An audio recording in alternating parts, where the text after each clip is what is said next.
So you're wanting to start out painting miniatures. You don't know where to begin. Well, hopefully I can help you. This series, I'm going to take you through the different types of miniatures, how to prepare them, how to start laying paint on them. Whether you're a tabletop war gamer, you're a RPG player playing D&D, Starfinder, you're a skirmish gamer, heck, you're a board gamer wanting to paint your board game miniatures.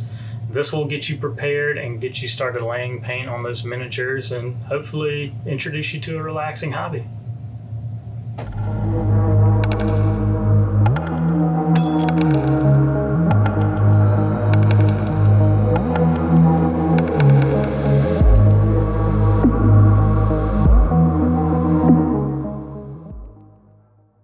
Hey, I'm Scott with Great Scott Minis. Thanks for checking out this video series for new painters. So this is aimed at the fledgling miniature painter who's looking to get into the hobby. I'll go over different miniature lines and what I would recommend as far as a place to start as a miniature painting person, guy, you. All right, guys, we have several different miniatures on the bench in front of us. They're made of several different types of material. So first we're going to go over the traditional white metal miniature. In this particular package we have a couple North Star military figures. These are vampires from the Frostgrave line that they've released. Now these offer high detail and they have great weight to them as well, so they feel good on the table. They do require a base for this particular miniature. They're a little unstable. But here we have a Reaper miniature. It's a vampire on a throne with the backrest detached. Now this is a multi-part miniature, meaning that there is some assembly required, so we will have to put that backrest on the miniature. A little super glue and maybe some green stuff will do some good. We'll get that guy assembled here in a later video. Now one thing to keep in mind with metal miniatures, if you do drop them on the floor, they can break, especially the multi-part miniatures. They would typically break around the seam where you would put two parts together. The single-part miniatures, maybe not so much, but it's not unheard of to break a sword or something. And next we have the PVC type plastic. This particular miniature is from Reaper Bones. Also a lot of board game miniatures are made of a similar type plastic. Now, this particular line of miniatures is advertised to be painted out of the package. I would recommend against that. There's a level of prep work that we would want to do to be able to lay paint on these successfully.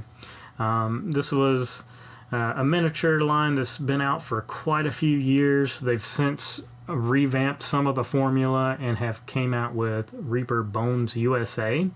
Now the Reaper Bones original line would be a little bendy, so you could actually bend swords and axes and staffs, and this is an example of original Reaper Bones. Now you can see me bend the axe head on this particular miniature back and forth. Now going back to the Reaper USA, it's a more rigid formula, so you don't get a lot of that bendy action on the different weapons and spell effects and things like that may stick out. So kudos to Reaper for revamping and making a more reliable miniature. And then now we have a WizKids package of miniatures. Now this is the Nalzur's Marvelous Miniatures lines. Now these particular miniatures are already put together for you. They're primed. They come with bases. All you really need to do is glue these guys to their base and you can start painting them. So they offer a good bit of value, both of these different lines. They offer great durability, they survive drops, and usually they're cheaper per mini than most other types. So next we're going to look at polystyrene miniatures. So this is made of the same type of material that model cars are made out of. You would put them together with plastic cement. They come on sprue, as you just saw, so it's a frame on the back where you would have to clip the miniatures or clip the parts of the miniature out of the frame and then clean them up just a little bit and assemble each part. And each of those packages, they come with assembly instructions, so no big deal. And recently, WizKids came out with the D&D Frameworks miniature line that is also made of polystyrene. So I'm pretty interested in cracking one of those open. Stargrave. So this is another North Star Military Figures box. You get 20 guys in this particular package. They have different gun options, equipment options. You have different heads to put on your miniatures, so you can really configure them whatever way you want. And this is true for a lot of different multi-part sprues here. You have different options, and you basically configure them like you want.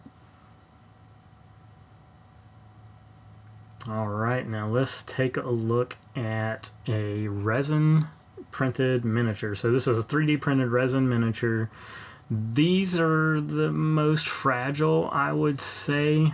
They do tend to break in a couple spots if you do drop them on the floor, but it really depends on what type of resin they were 3D printed out of. There is some level of prep that you would have to do.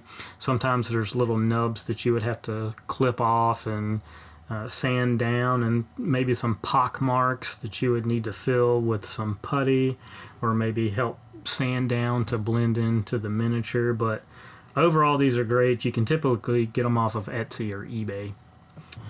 So we've talked about a few different types of miniatures and the materials that they're made out of. So now let's get into some recommendations, and really that depends on you. Like, what's your goal? Why are you painting miniatures? Are you a war gamer putting together an army? Are you a tabletop RPGer trying to put together a cool character that you're playing? Or do you just want to paint miniatures because it's fun and you need the stress-free lifestyle of a miniature painter? But we'll get into a little bit more detail on some of the brands that I showed earlier. So here we have a Reaper Bones Wizard. Now, as far as cost effectiveness, Reaper and WizKids is the way to go. This is a Reaper Bones miniature. Typically, these are $4 to $5 per figure, so it's pretty good value. Then we have Reaper Bones Black. They're about the same price. This was the short-lived line they did after Reaper Bones. These are about the same price. I would say, $4 to $5 a piece as well. Then we have the Bones USA. This is the new hotness that Reaper has. So these typically are about $5 to $7 for single figures. And earlier I talked about bendy swords and things like that. They do have a little bit of give to some of the weapons, but compared to the two, Reaper Bones is definitely super bendy, so that can be annoying. I will say that. But if D&D is your thing, the WizKids line of Nosler's Marvelous Miniatures, you really can't beat the price. They're about $4 per pack, and you get 2 miniatures in a pack if you're looking at getting heroes. Now, one thing I will say is that sometimes the humanoid guys don't come out of the mold too well, and they have mold lines on their face, and it can really be a pain to clean up. Some packages are better than others. That's one thing to keep in mind. They do come pre-primed as well, so sometimes the primer can get gunky in certain places and you have to do some cleaning. But if you're a new hobbyist and you just want to put paint on things and practice, brush control and learning different techniques, I can't steer you away from these guys. I think they would be a good thing to get into. But another good thing about Reaper as well, if you order direct from them, you can get bonus miniatures in your package if you order enough. So you can't go wrong either way. Personally, I prefer Reaper miniatures for the most part over the WizKids miniatures. WizKids does have some cool creatures. Like the monsters they put out are pretty great, so I can't really knock those. But as far as a single miniature goes, I really like sticking with the Reaper. WizKids does have the new frameworks that came out.